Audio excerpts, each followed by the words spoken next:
Having been on both sides of the gray market, I have come to the conclusion that there are far more disadvantages than advantages.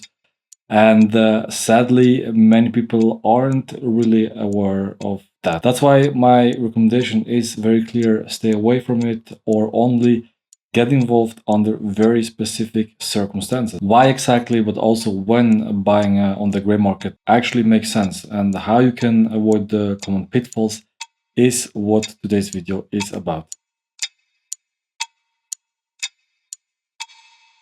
Where gray market watches come from is probably the first thing most people miss, because on its own, this already explains a lot of the problems around this topic.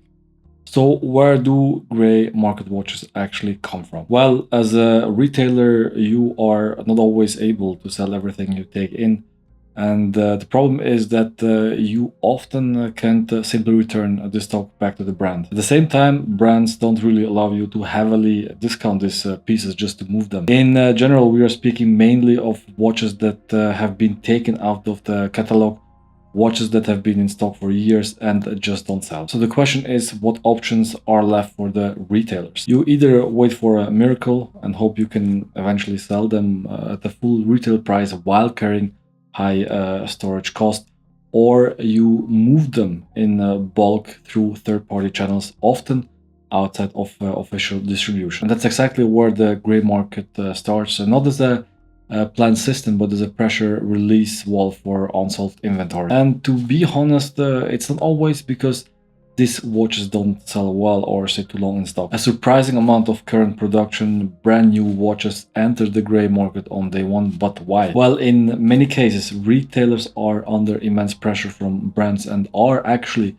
willing to give up a part of their margin just to move the pieces faster and keep cash flow healthy. This means they sell these watches immediately to the gray market with, let's say, 20% profit margin instead of the usual 40 to 50% they would have made selling directly to the end customer. Because retailers are simply trapped in a game of volume. And it's not only because of what many people assume, that brands force authorized dealers to buy 20 slow moving watches just to secure 3 or 4 highly desirable hype pieces. That may play a role, but it's far from the main reason behind this massive inventories. One of the main reasons is that the retailers are often expected to continuously invest in new releases, even if it's not formally written into the contract or openly stated by the brand. I remember how some brands always framed it beautifully as a commitment and made it clear that as a partner they expected trust. And one way of demonstrating that trust was by continuously buying inventory regardless of actual sales. So there's this constant pressure to commit to the brand by buying new inventory year after year, including pieces that may have little real demand locally, regardless of whether you actually receive any desirable hype pieces in return. A big part of this is that brands ideally want the full collection and as many variations as possible displayed across every store, creating a large inventory that retailers are often forced to absorb whether the watches actually sell or not. And retailers know once they back up and avoid investment, the brands sooner or later will move on and cancel the partnership, while the brands all they care about is the sell-in. I remember at a certain point, brands effectively acknowledged the situation and told us to move some of the inventory into the CPO program. So to be honest, this gray market situation is more than not fueled by the brands themselves, who complain ironically about it. This dynamic beautifully illustrates a classic economic concept known as the Cobra effect. Because historically, when the British government in India offered a cash bounty for dead cobras to eliminate the pest, locals simply started breeding cobras in secret to collect the reward. But when the bounty was cancelled, the breeders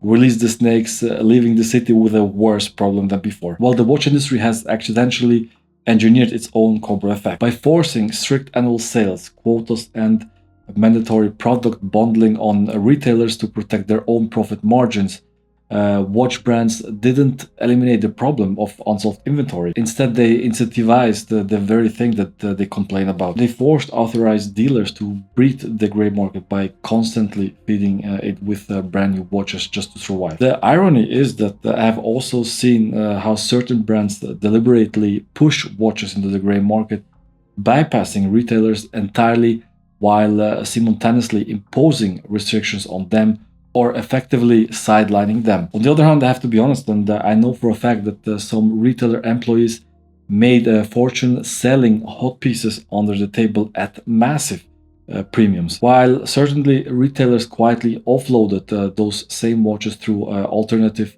online channels for higher margins, all while customers were still being told to wait for boutique allocations. While some of you might ask, why should I care as a buyer? After all, it seems like you're mostly just getting the benefits when buying a gray market watch. That's only true to a certain degree because the disadvantages can be more serious than they first appear.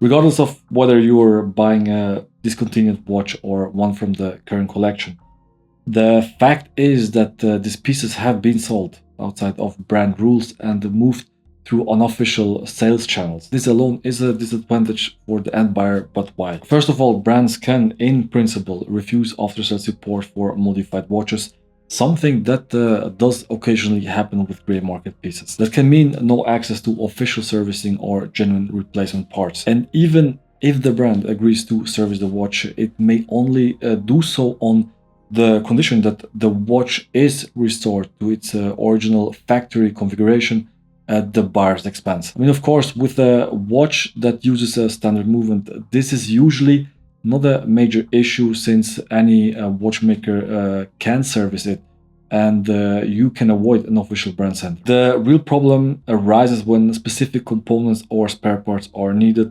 because those are often only available through the brand itself. On top of that, brands often refuse to honor the warranty, and not only that, in many cases, you don't even have the option to activate it in the first place, since warranty registration is now handled through official brand portals. Now, that's one side of the spectrum. What also often comes into play, especially with older watches, is that the box papers and documentation are missing. In some cases, these watches may have been returned or circulated multiple times and can even arrive in a visible poor condition. But the real issue is what you can't immediately see, which is the movement. Because after a certain number of years, many watches are due for a service anyway, and that comes with the additional cost the buyer often doesn't factor in upfront.